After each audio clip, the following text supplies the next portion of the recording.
Good morning. Good morning, everyone, and welcome to Medgar Evers College.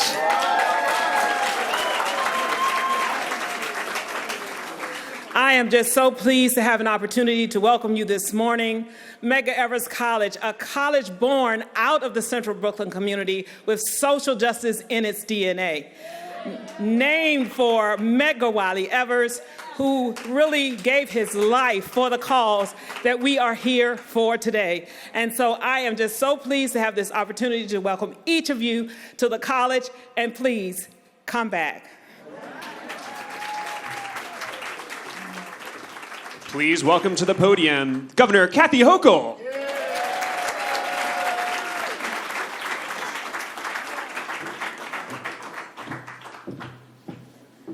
Wow.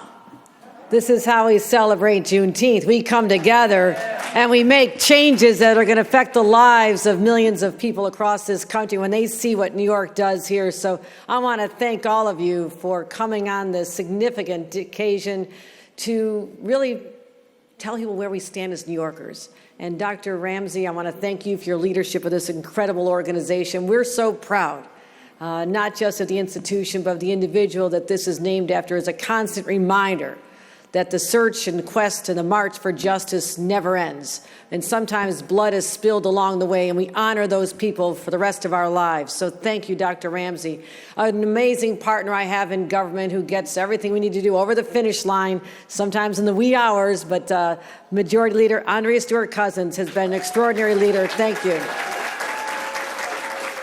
Dr. Hazel Dukes, the one and only, has joined us here today. It was important to Hazel that we sign this package of laws on this date, around the date of the death of Medgar Evers, because she told me how she marched behind his casket. She knew him. She knew the story. And so she'll give some more reflections in a couple moments. But thank you for making us so proud of you, Hazel, because when you think about the words civil rights in the 21st century, your name will always be associated with your leadership. Hazel Dukes, the extraordinary leader of our NAACP. Also, Senator Zellner Myrie, who's the champion of many of the initiatives we have that we're signing here today. Thank you, Senator Myrie. Same thing, it has to happen in the Assembly, too. Assemblymember Latrice Walker has joined us. Also, we want to hear from some of our other speakers, Fulvia Vargas de Leon, Associate Counsel at Latino Justice, Lori Daniel Favors, Executive Director for the Center of Law and Social Justice. You'll be hearing from her in a couple minutes. And of course, someone who's one of my predecessor, who knows the rough and tumble of this position like no other, but it gives me great advice all the time, our former governor, Governor David Patterson. And Brooklyn Borough President Antonio Reynoso has joined us, as well as many other state and local state officials. And Congresswoman Yvette Clarke has joined us as well. Let's give her a round of applause. All the way from Washington, fighting the good fight for us every day in that sometimes crazy place. I've been there. We served together. But thank you for continuing to be a voice for all the people that you represent. And former council member Dr. Una Clark has joined us here as well. Let's give her a round of applause. Once again, New York leads. New York leads. When Republicans in Washington attack abortion rights, we protect them. When Republicans in Washington refuse sensible gun safety legislation, we enact it. And when Republicans in Washington and state legislatures deny the right to vote and undermine our democracy, we do something here in New York. We pass the John Lewis Voting Rights Act.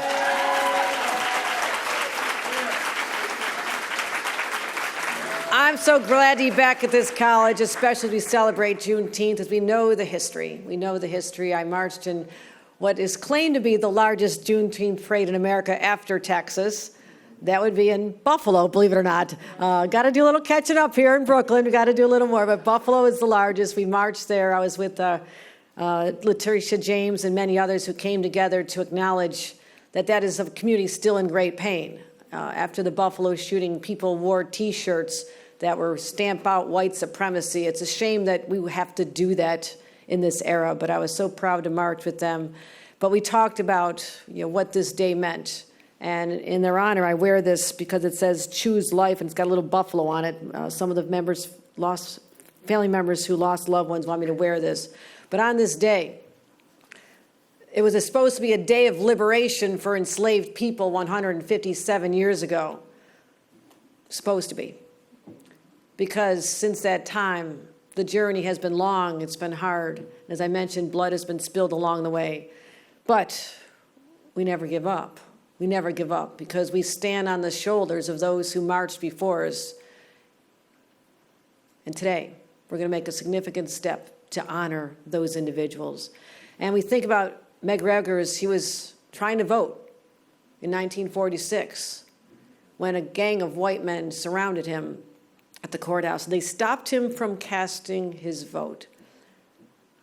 That had to be so dehumanizing for that young man who just wanted to do what he thought was his inalienable right as an American citizen.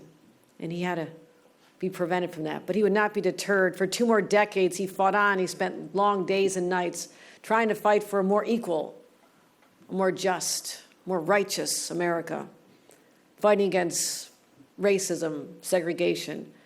But ultimately, he was killed by a white supremacist, 1963. So that hate that we're experiencing now was prevalent then and for centuries before that. So we continue that fight, and we won't stop here. This is New York State. And I'm going to give you a little more history, too, because I'm very proud when I see Hazel Dukes, that the genesis of the NAACP was in our state. It started up where I come from, the Niagara movement. There are monuments and tributes to people who helped create that Underground Railroad passage that came through Buffalo to give people freedom, as many of them found their way over to Canada. That's a story we honor and talk about with great frequency. But as Medgar Evers knew, there's so many fights to be had, and one of them is protecting the right to vote, because our democracy only works if everyone who's eligible can participate in it, and that the rights of the voters are respected. Something we're seeing under assault in our nation's capital every single day in the news. The shocking revelation that there are people out there who are so firm in their belief that Donald Trump should remain their president, fostered by him, that they literally attacked our Capitol for the first time since it was attacked during the War of 1812. That is going to be a mark on our state, our community, our nation for forever. People always talk about the attack. I think it was 1814. Literally horses crashed through. And then 2021. But also, there are people out there willing to undermine our elections by taking over the Capitol. There's also those who do it day after day and trying to be a little more quiet about it. In state capitals, a little more sinister, a little more under some of the boards of elections. And they are out there trying to do the same thing, to strip away the right that Medgar Evers was also denied. They don't care that the laws have changed. And when we see what's happening in the Supreme Court in Washington, it's kind of a reminder sometimes the laws you have on the books just aren't enough. So then you look to your state leaders, your state legislators, and say, we are going to make the changes we need. So across the country, we're seeing stricter voter ID laws, shorter early voting periods, and more burdens when you're trying to just vote by mail. We're seeing people purged on voter rolls. We're seeing attacks play out in real time. And in Washington, they had the opportunity to do something that was significant, to name a package of reforms that say no more, named after civil rights icon John Lewis. John Lewis. I heard John Lewis speak at my daughter's college graduation at a Virginia college in 2011. He had those young people screaming his name, standing on their feet, cheering like I've never seen before. It was so inspiring as he talked about what he did when he was their age. He called this generation to serve and to fight back, and they were so enthralled with him. And literally 2 weeks later, I won an election I wasn't expected to win, and I took my seat, and I went over, after being sworn in, I went over to John Lewis. I said, you do not know the impact you had on this group of a lot of white kids in the audience. You made them believe. You opened their eyes to something perhaps they were not aware of. They needed to hear your voice, John Lewis. And thank you for doing what you did. And he became a great friend of mine when we served together in Congress. He was powerful. And I know our delegation in Washington, Yvette Clarke and all the others, they're standing up and fighting. They're trying to get it done. They're trying so hard, and I admire that. But the assaults from the Republicans, the roadblocks seem to be never ending. But here, in our state, we are not bystanders. We are upstanders. We're going to stand up to these injustices. We'll let them know how we treat this in New York. We don't just say something, we do something, because that's what John Lewis called us to do. He fought for justice, he fought for the right to vote until the very day he died. And in a final message to our country, he wrote, democracy is not a state. Democracy is an act, and each generation must do its part. My friends, today we're acting. We're acting. We're demonstrating to the rest of the nation what they can be doing in state capitals when Washington refuses to act. The state legislatures, the state leaders, they have the power to stand up. And so we honor these individuals, and we are going to pass the John R. Lewis Voting Rights Act of New York State to make sure that our election laws improve the voting process and protect our voters. We're going to fight back against voter suppression, voter dilution, intimidation, deception, and obstruction. We're providing more language assistance. If you can't understand the language that your ballot's in, how can you possibly vote? We are changing that as well. And we're going to change our election laws so we no longer hurt minority communities. We're going to say, we said we're going to get it done. We did this before. We did early voting, and I hope everybody's gotten their early vote in. It's a lot easier. I did mine on Saturday. Get your early votes in. Tell everybody. We've added polling sites to college campuses, and we've restored the right to vote. But today's legislation will not be the last. We'll always find where there's cracks, where there's not perfection, when we can look at our laws and say, let's fix them and make them even stronger. That's what the elected leadership does with the support of advocates who find these deficiencies and bring them to our attention. So, as always, when the federal government fails to act, you can count on New York to punch back and fight even harder. We will not rest. We will not rest while these injustices continue. As I said, we did it with abortion, we did it with reproductive freedom, we did it with gun legislation, and now we're doing it again with voting rights. So we honor Juneteenth, we honor Medgar Evers, we honor John Lewis, but we're not looking backwards any longer. We'll continue to right the wrongs of the past. But let's create a future we don't have to do that any longer. So our children and their children don't have to look at our generation and say they're going to right the wrongs of our past. We have the power in our hands. The question is, will we use it? The answer is today, we are. And that's why I'm so proud to be here to sign this landmark legislation. No state in the nation, you hear this a lot, no state in the nation has stood up with the courage and the conviction and the power that we have by protecting these important rights. Thank you, everyone. Appreciate you being here today. And with that, let me introduce my great partner in government, our Majority Leader, Andrea Stewart Cousins.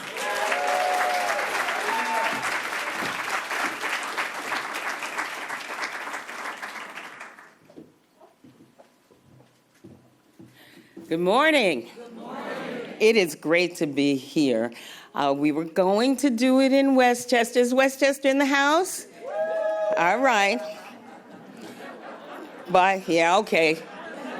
But we're sort of kind of here. Come on. Come on. That's right. Thank you, Hazel. Okay, because I know I'm in Brooklyn. So I had to make sure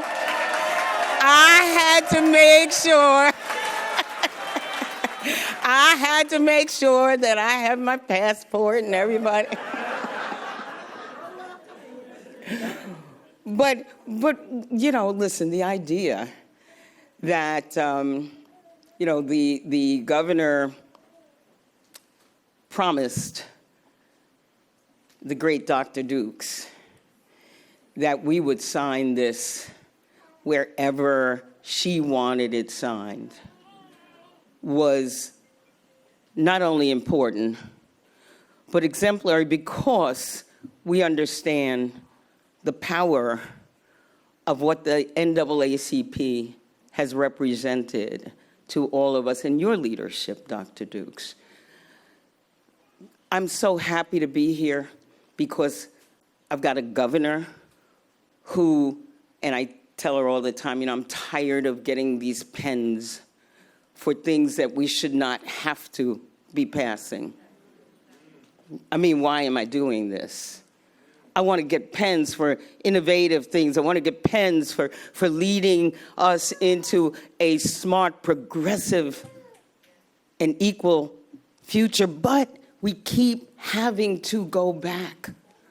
But I'm so grateful that we have a governor that is willing to do the hard things, and that I have a legislative partner in the Assembly Speaker, Hasty, so that it used to be that they would do things in the Assembly and the Senate would just sit on it. I think Congresswoman Clark, you know what that feels like? Yeah, that used to be what happened in the state as well. But now there's a partnership, and we are able to pass things together that make a difference. And I want to shout out certainly my Senate colleagues who are here, Senator Prasad, Senator Comrie, and of course, my hand.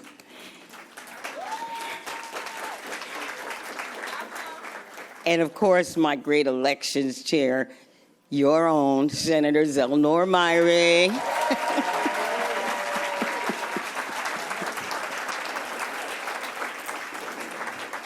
And of course, his partner in the Assembly, Assemblywoman Latrice Walker. See if you, all I gotta do is say Brooklyn names, right?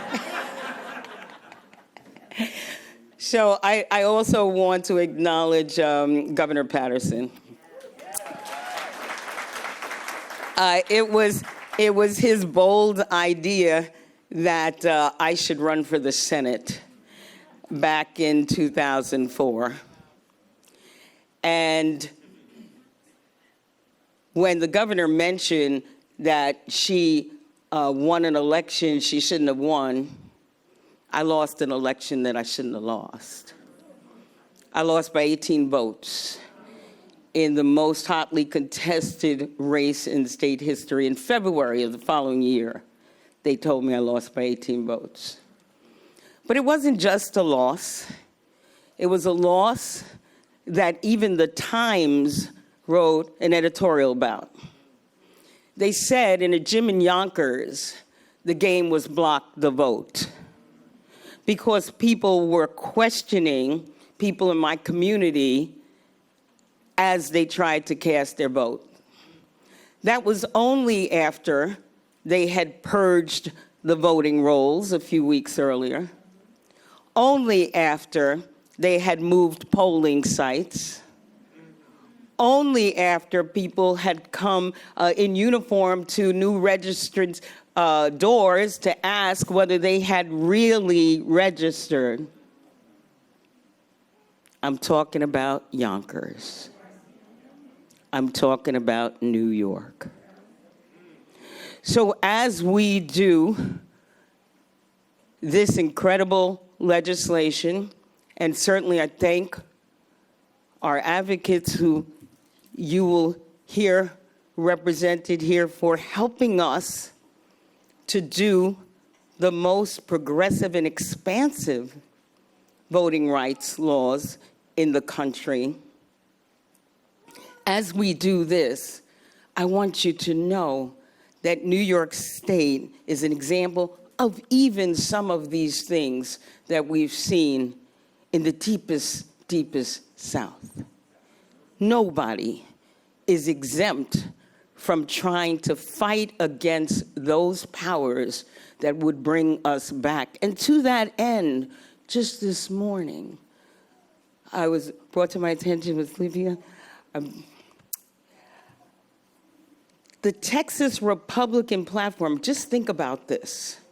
The Texas Republican platform decided this morning that their election platform would be to repeal the 1965 Voting Rights Act. To repeal it in Texas. The same place where the celebration of Juneteenth began is the same place that they've decided that voting is no longer convenient. The fight that Medgar Evers waged, and I really thank you, Dr. Ramsey, for welcoming us here. The fight that he waged, and I think he was 37 when he died. Think about that. The fight that he waged, that we stand here in honor of, the fight that John Lewis waged, is a fight that clearly we will have to continue to wage, along with the fights that we are getting pens for and mobilizing for.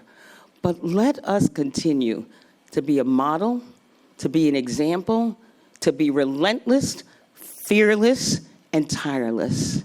Because in New York, we lead. And hopefully, our leadership will resonate so loud that the rest of the nation will follow, because it must. Because it must. So thank you so much. I can't wait to sign this bill. And guess what? I don't mind if I have to stand here and get another pen for something I don't want to do, because I know that if we don't, no one will. Thank you so much. Please welcome to the podium Dr. Hazel Dukes.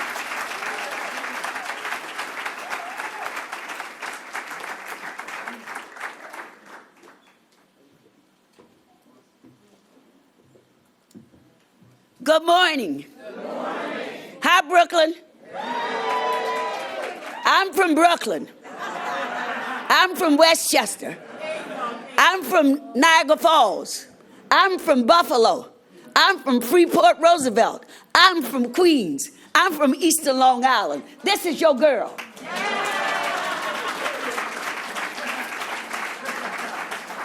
To the governor of this great state, Kathy Hochul, and they said, how do you know her? I met her when she was in Congress. From upstate. But I love Buffalo. Got a great branch there. Reverend Blue is leading us in that area. I was there for several days with him, walking the streets. I told my brother at his nephew graduation what was going to happen today, Governor Patterson. He said, sis, I want to go with you. Means so much. I bring greetings from the Evers family. Merle and I was born in March. I'm the 17th, and she's the 16th. Medgar gave his life. We don't talk about it enough in history. But when I heard that this bill was going to be signed, my sister, our leader, Andrea Stewart cousin, had asked for it to be in her district. And I said, well, I'm not going to fight about who district, because it's going to be signed. The bill's going to be signed. But I said, I don't live in Brooklyn, but two of the giants that weathered a storm, that was beat over the head, L. Joy worried y'all to death. She worried me to death. On Memorial Day, I couldn't even eat my barbecue. She had me speaking to the speaker, to the leader. Leader took my call on a Sunday, around 11:30 in the morning. El Joy word my hair off of my head. Thank you, El Joy.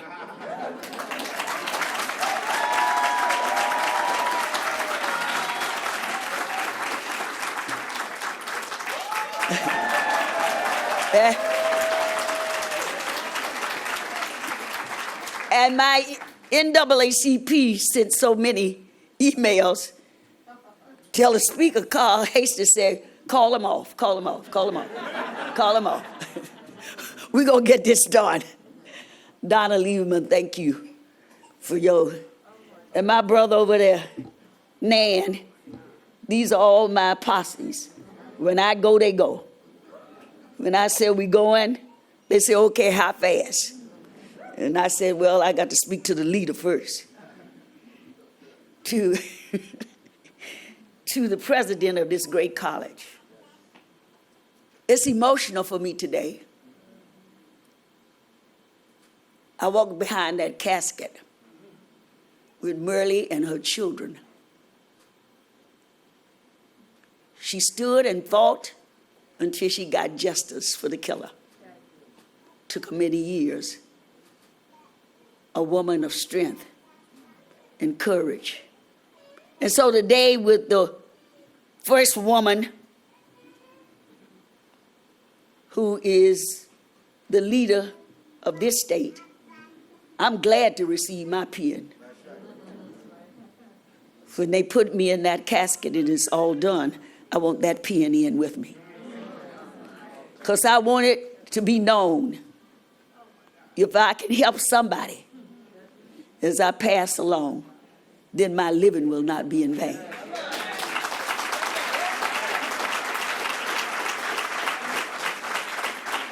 So today, New Yorkers, all across this country, we're going to stamp out hate. Am I right, Reverend? Did I see Reverend Miller over there? My pastor's Reverend Waldman. We're going to stamp out hate. We're just not going to talk about when we get to heaven. We're going to have heaven here on earth. We're going to have it with this great leadership of men and women that we have sent to Albany to be partnership with the governor. No more fighting. No more discord. It's about our children, the next generation. As I worked all day with our assemblywoman at Ron McNair School on Friday, we inducted 60, 70 young people into the NAACP.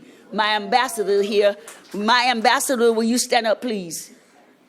That's my ambassador over there. I want you to shake the governor's hand before you leave, because they got to know you the ambassador. You coming behind me. They got another little Hazel on their hand. They can't get away from Hazel. I'm rearing them as I go. But this is a great day for New York State. Thank you. Thank you. No, I'm talking about the law. Where's Esmeralda? Where is she? Stand up. This woman here. Favor, stand up. Your successor. These are the people here in Brooklyn. Yeah. Yeah, give it to her.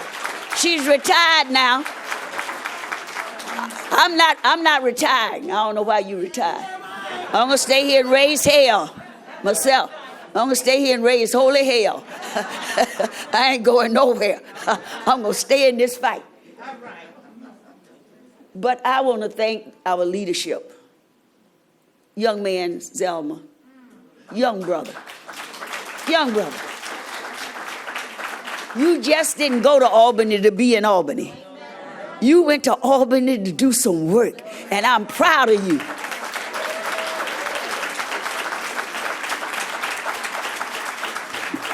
And Latrice Walker, she came from good stock.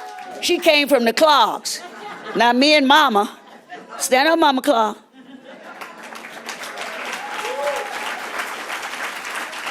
This is why we are here today, Governor, because these women, you stand on their shoulders. They've been here, they've done the work quietly, but they're here, and now they've raised another generation to work with you as you lead this great state. I'm honored and humble to call you my friend, your mother, and your governor. Thank you so much for all you do. Please welcome to the podium State Senator Zelnor Myrie.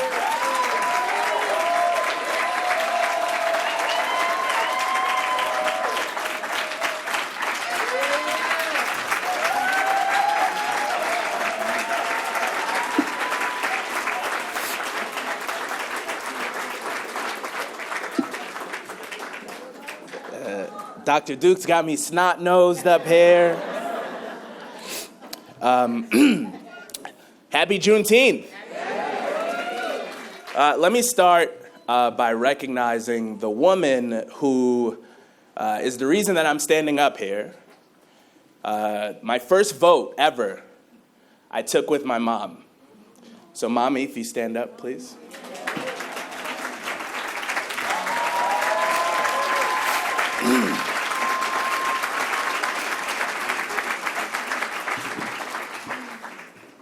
It is a good day to be in Brooklyn. It is a good day to be in the 20th Senate District. Welcome to all of you. And there are too many people to thank. I want to just give a very special shout out to Eljoy and Perry Grossman.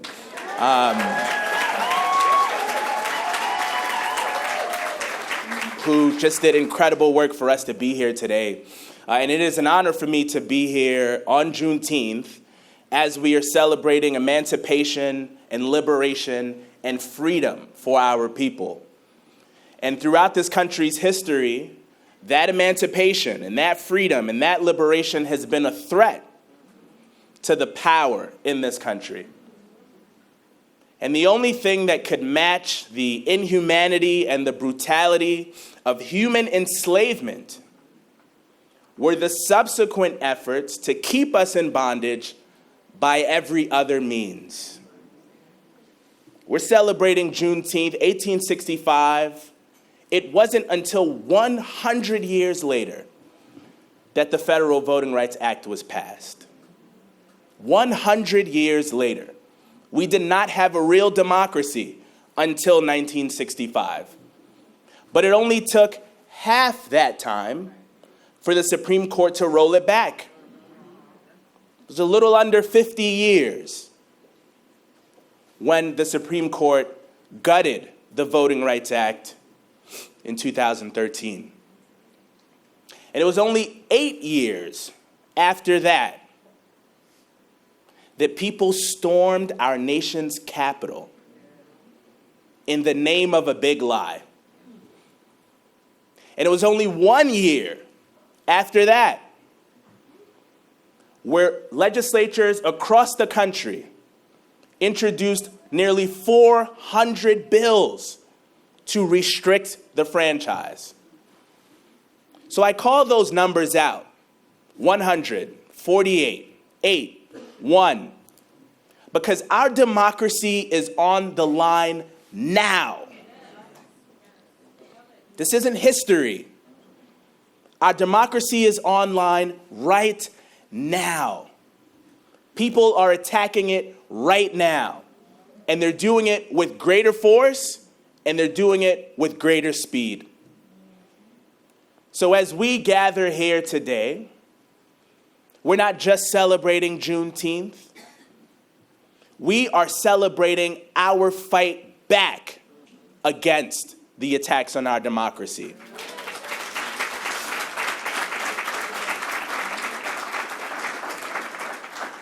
It's crunch time.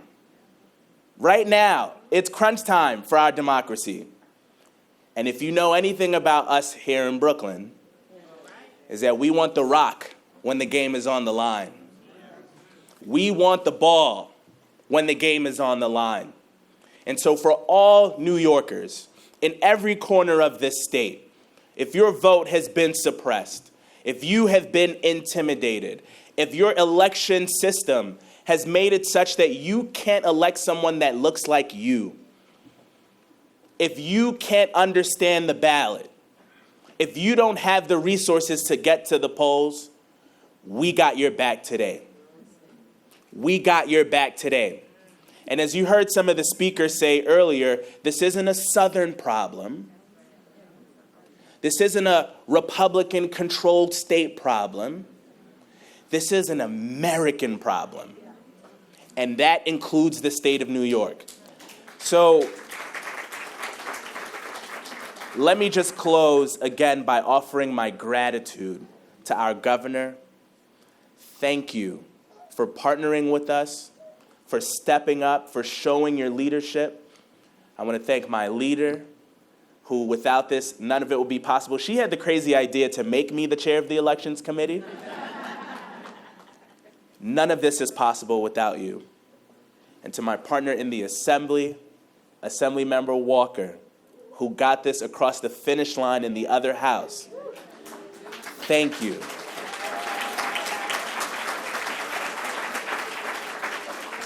And I just want everyone to recognize that it is Juneteenth, so I had to come out here with the, I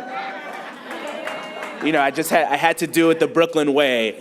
So I want the media to make sure you catch the kicks too. All right? God bless. Thank you, everybody. Please welcome to the podium Assemblymember Latrice Walker.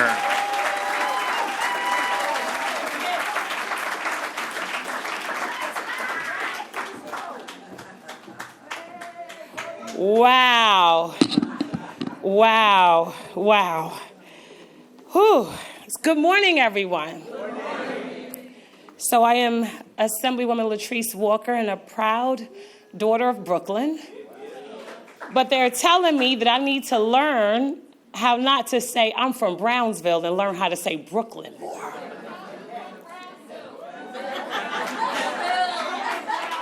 Because, we never ran and we never will. I cannot begin to express how excited I am here today to witness the signing of this critical piece of legislation that will ensure access to the ballot in New York State. It is one of the most important bills to make it through the state legislature in recent history, and it will deliver the strongest and most comprehensive voter protections of any state in America. It will codify the very cornerstone of our democracy. At the same time, we have honored the legacy of the late Representative John Lewis, who once said that the vote is precious. It is almost sacred. It is the most powerful nonviolent tool that we have in democracy. And of course, civil rights icon, Sigma man, as a woman of Zeta Phi Beta Sorority Incorporated, Congressman John R. Lewis, we salute you. Before I go any further, of course, I want to join in my colleagues in acknowledging some of our tireless advocates and civil rights organizations like, of course, the great NAACP. Yes. And the New York Civil Liberties Union. You kept lawmakers energized and inspired to keep our eyes on the prize. We stayed focused, even as the right to vote was under attack in communities of color, even as Congress failed to act. If I can borrow from the good book, we have fought the good fight. We have finished the course, and we have kept the faith. Governor Hochul, I would love to acknowledge you in this moment for repeatedly using your voice and the power of the pen to expand access to rights that we just believe and thought just existed because we existed. And we thought that the Constitution spoke to us, but we know that we need a fearless leader to stand in the gap. Whenever it is that our rights come under attack, we know that with New York, you will stand up and fight back. Thank you. I also want to acknowledge, of course, my good friend, Senator Zelnor Myrie, who is the Senate sponsor of the bill and a Brooklyn Tech alum. Thank you, of course, also to our leader, Senate Majority Leader Andrea Stewart Cousins. I went to Pace Law School in White Plains, New York. I went to SUNY Purchase in Purchase, New York, so I guess I can say my formidable years were spent in Westchester, so I'll claim Westchester a little teensy-tiny bit. And of course, to our speaker, Speaker Carl Hasty, in his absence. The speaker, I remember his first speech as Speaker of the New York State Assembly, and the things that he said that he was going to do in his legacy and the issues and policies that he was going to advance. And he continues to make me proud to be an Assembly member. He continues to make me proud to stand shoulder to shoulder with him in any fight, because I know that he recognizes that it's always the right time to do the right thing. And to Esmeralda Simmons, yes, the woman who right here in these buildings at Medgar Evers College took a number of young people and peeled back the Voting Rights Act, went through the bill line by line by line, late nights, when most people were comfortable just thinking that the right to vote just existed because it'll never go anywhere. But she reminded us each and every day that it may have taken us 402 years to get here, but it will take an eternity for us to protect. And so for that, I say thank you. And of course, you have a partner who's sitting by your side, Dr. John Flatteau. Yes, Dr. J. Let's give it up for Dr. J.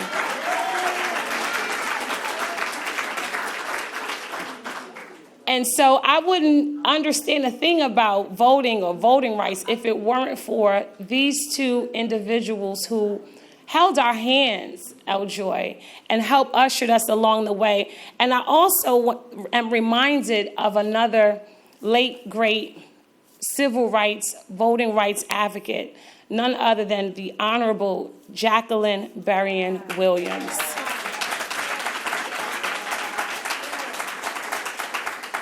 One of the greatest honors that I've had was to simply carry her briefcase as she was walking up the steps of the United States Supreme Court to defend voting rights in the Shelby case.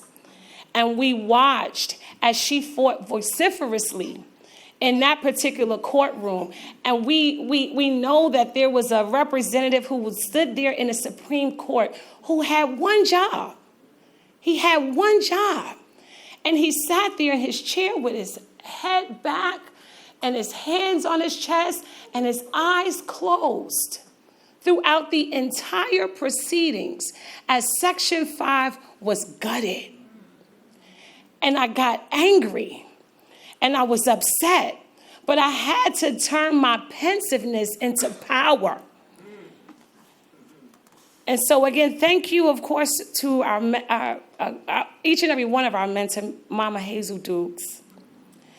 You are a civil rights icon, and you are a strong proponent of voting rights. And thank you for your guidance.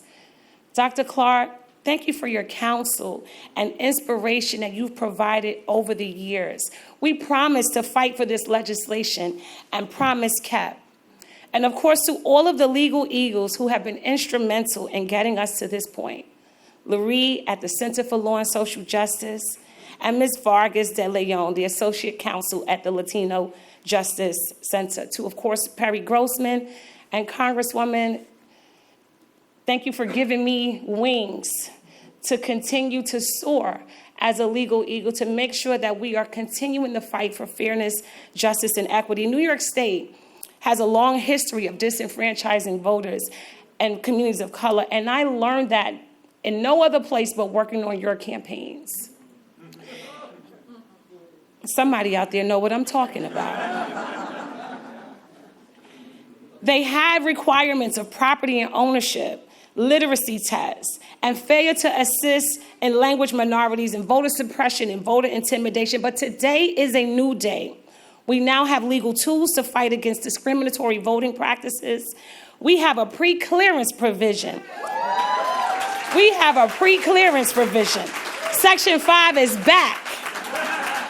And it requires jurisdictions with a history of discrimination to prove that new election laws or policies won't adversely affect voters of color.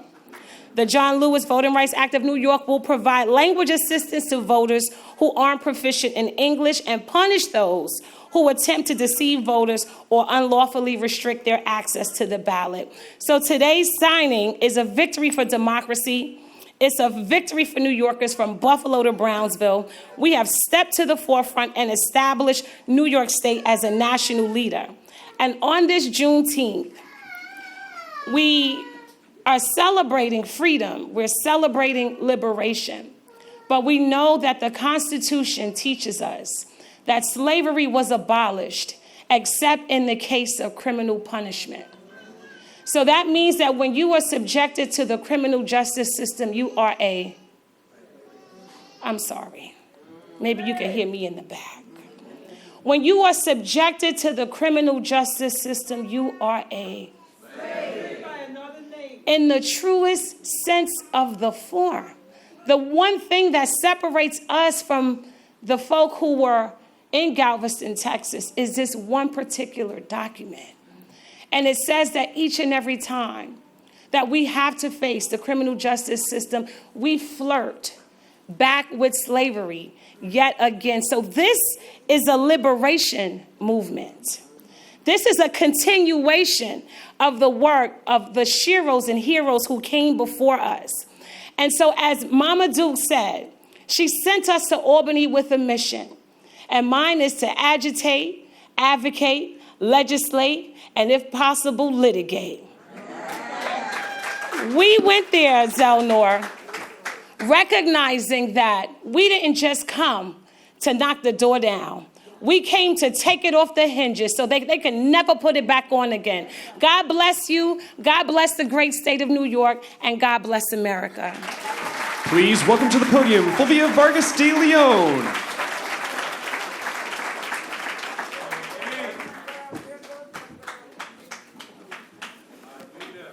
Good morning. I am not from Brooklyn. I'm from Washington Heights, but today we're all from Brooklyn. So good morning, everyone. It is a pleasure and an honor to be here today.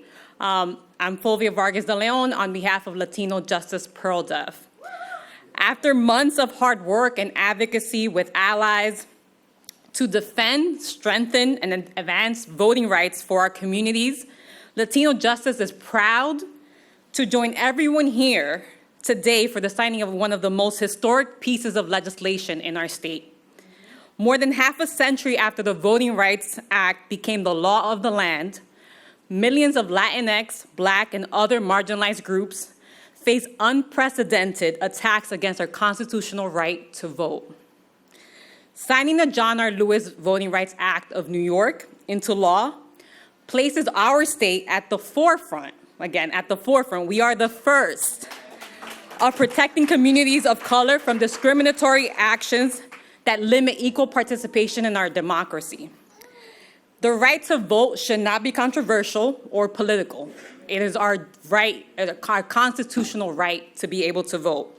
And all voters, every single voter, should have unfettered access to use their voice in our electoral process. Latino Justice is especially proud of the New York Voting Rights Act's meaningful expansion of language access for more voters not fluent in English. As communities in our state become more diverse, language continues to present a barrier for voters, and this law takes important steps to bridge that gap to access. Our fight for full and equitable access to the ballot is far from over. The fight continues. The fight is just beginning. But this law brings us one step closer to having a strong tool to have a democracy that's representative and inclusive of all people. Let's get this done, New York. I'm so proud of this law, and I'm so proud to be here today. Thank you. Please welcome to the podium, Loree Daniel Favors.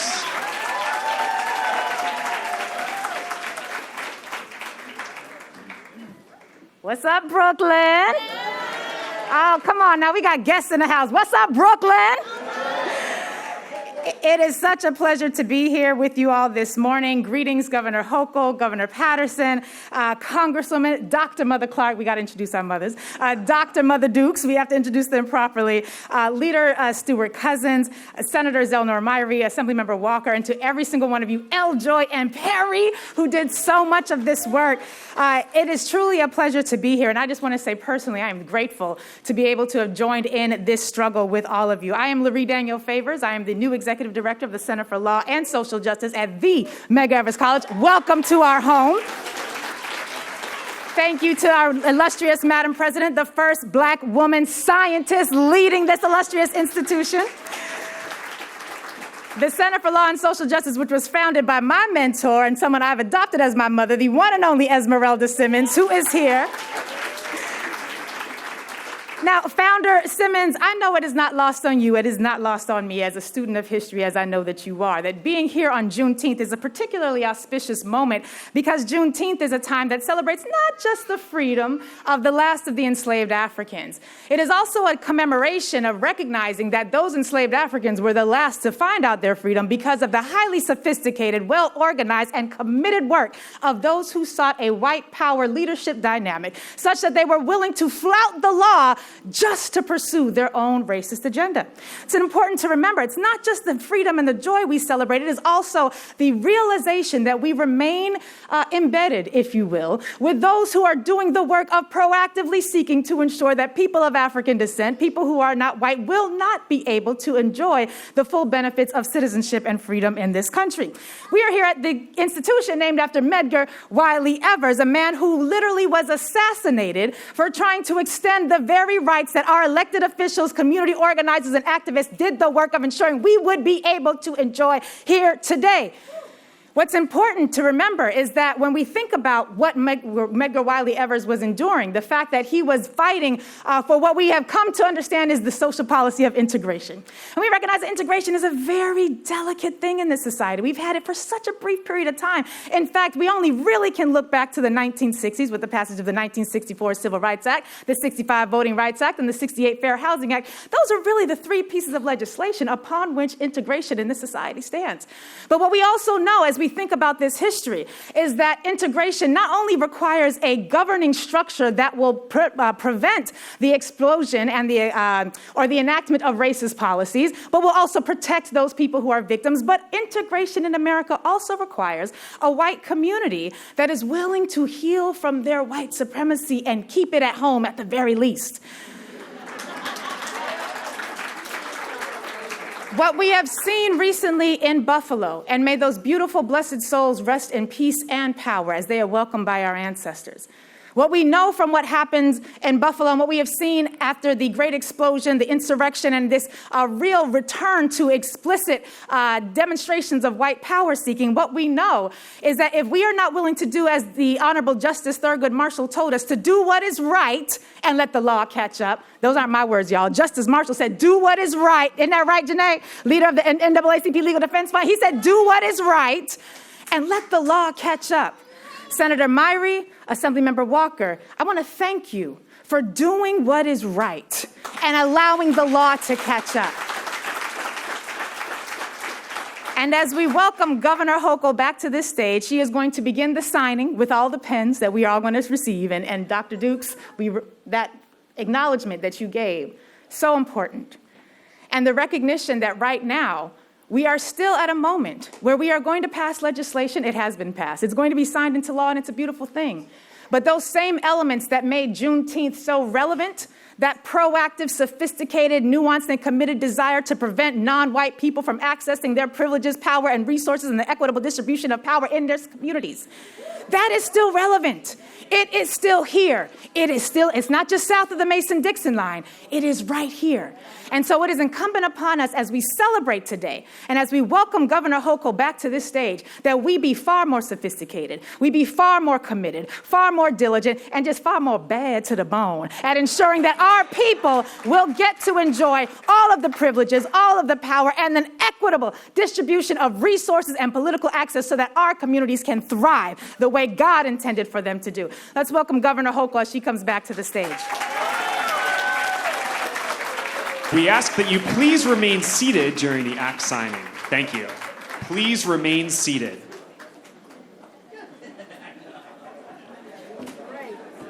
Gosh, when you do a class, you must be over like a 45-minute curriculum in like 15, right?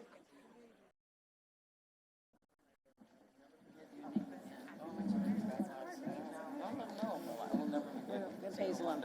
Make sure Hazel's here. Make sure Hazel's here. You could just come right here. Right here. All right. Is everybody here? We have some people on that side. Come right over to